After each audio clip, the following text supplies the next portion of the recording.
Bom dia, boa tarde ou boa noite, dependendo do horário em que você estiver assistindo este vídeo. Seja bem-vindo aqui ao canal No Exílio. Eu sou André Cardoso Monteiro e estou aqui para mais um vídeo. E desta vez eu vou comentar sobre a recente fala do ex-jogador de futebol, Roberto Carlos, ex-jogador da Seleção Brasileira, Real Madrid e também Corinthians, né?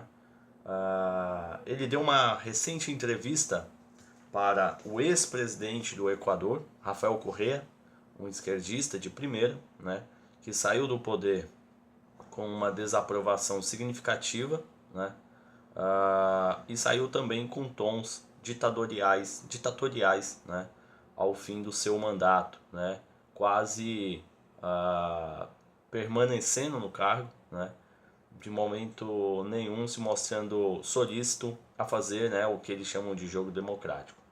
Bom, vamos direto às falas, né, deste jogador que foi sim um dos maiores laterais, se não o maior lateral esquerdo que o Brasil já viu. Inclusive eu tive a oportunidade de acompanhar bem a carreira dele, né, não o início, mas principalmente o auge da carreira dele, de 98 até 2006, né, até a Copa da Alemanha, e foi sem dúvida nenhuma o maior jogador da lateral esquerda que eu vi jogar. Porém, muitos jogadores no Brasil seguem a máxima do Pelé, né? Calado seria um poeta, só jogando futebol, né? Essa máxima dita pelo Romário. Só jogando futebol estaria de bom agrado, já teria ajudado bastante o país com a boquinha fechada, não é verdade? Na recente entrevista, ele comenta, né, sobre a situação desastrosa que o Brasil vive, né? E já emplaca a seguinte afirmação: com Lula tínhamos pelo menos uma referência. Bom, basta saber que referência é esse que ele está dizendo, porque já logo em seguida ele emenda uma outra coisa, não diz que referência é essa, né? Talvez seja uma referência de ladrão, de corrupto, de assassino, né? de soberania nacional, talvez seja isso. Bom, não sei, isso é uma coisa que a gente precisa perguntar para ele. Inclusive eu fui lá no inbox dele, deixei já minha pergunta para ele no seu Instagram pessoal. Sugiro que vocês façam o mesmo. Existe no Brasil a classe alta, a média e a pobre. Com Lula, acabamos com a pobreza. É sempre muito questionável, né, esses dados lançados durante o governo Lula e governo Dilma, né, e que posteriormente esses dados voltaram à sua realidade lá do governo Fernando Henrique Cardoso. É engraçado como durante esses anos de PT, né, foi tratado esses números, esses dados e as classes, né? A gente viu que durante o governo FHC, no início do governo Lula em 2002, classe média baixa e classe média média, né, eram tidos como linha de pobreza. E durante o governo Lula, ali de 2004 até 2006, que foi o auge do mensalão também começou por ali, né? Esta classe média e classe baixa, antes desdenhada, né? Antes marginalizada como classe de pobres também, ok? Foi colocada como classe média e aí está o número altíssimo, né, de pobres que existiam no Brasil, que foram tirados da linha da pobreza e que foram salvos pelo Lula.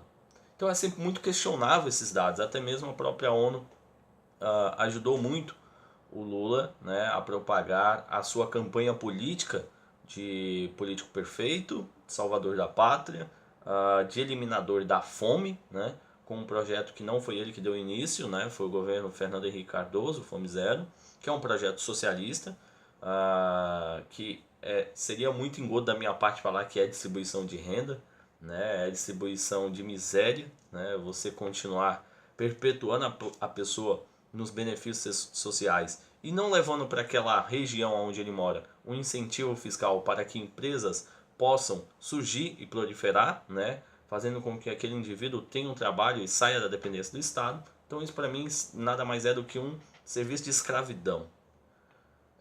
Então é isso.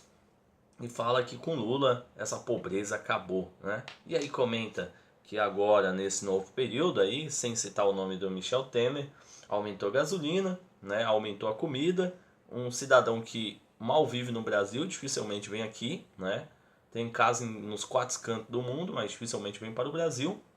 Porém, eu acho que ele pode falar com propriedade quando fala que o preço da passagem aumentou, porque é um sujeito que viaja bastante, né? Eu tenho certeza que ele desconhece sobre qualquer cenário nacional.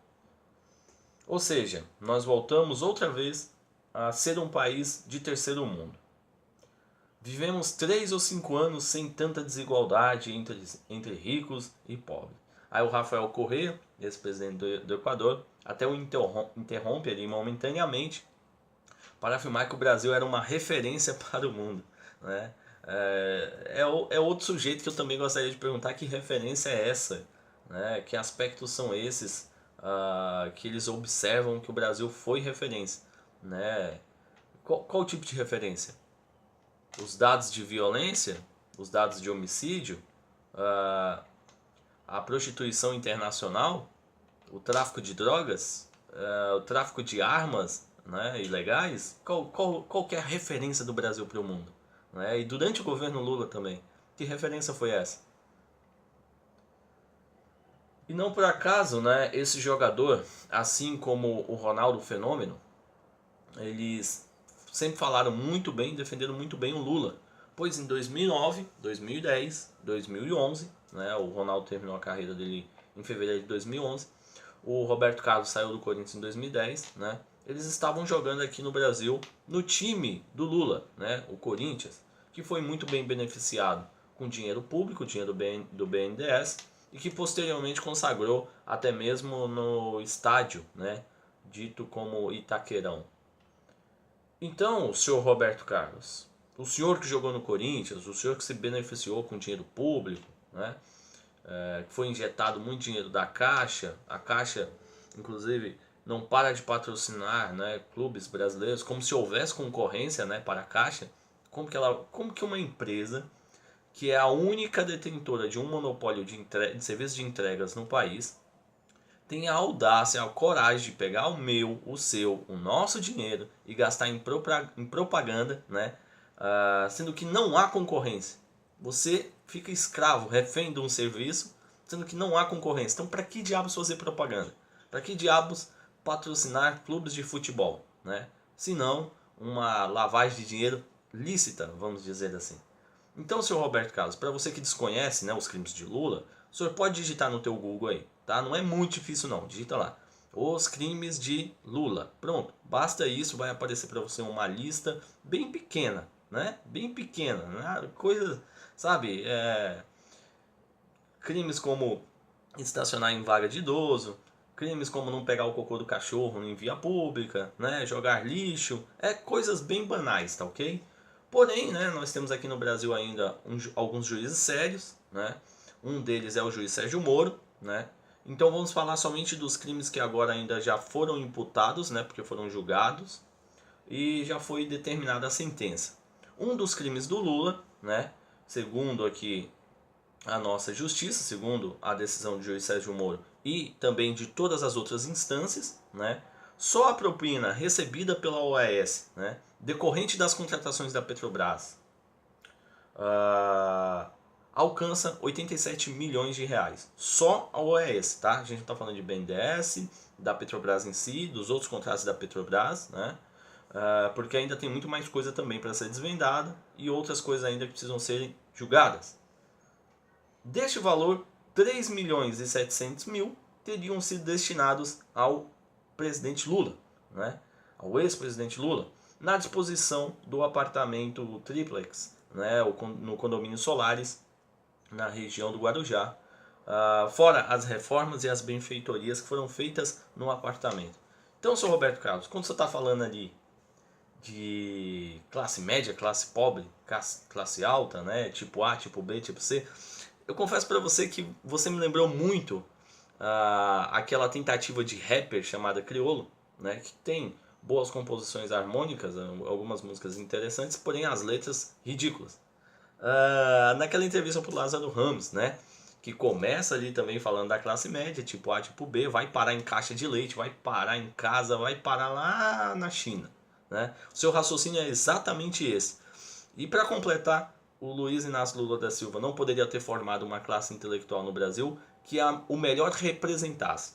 tipinhos como você, tipinhos como o Criolo, tipinhos como Racionais, tipinhos aí como Caetano Veloso, Chico Buarque, o nosso ex-ministro aí também da Cultura, durante o governo Lula, né? Gilberto Gil, e por aí vai.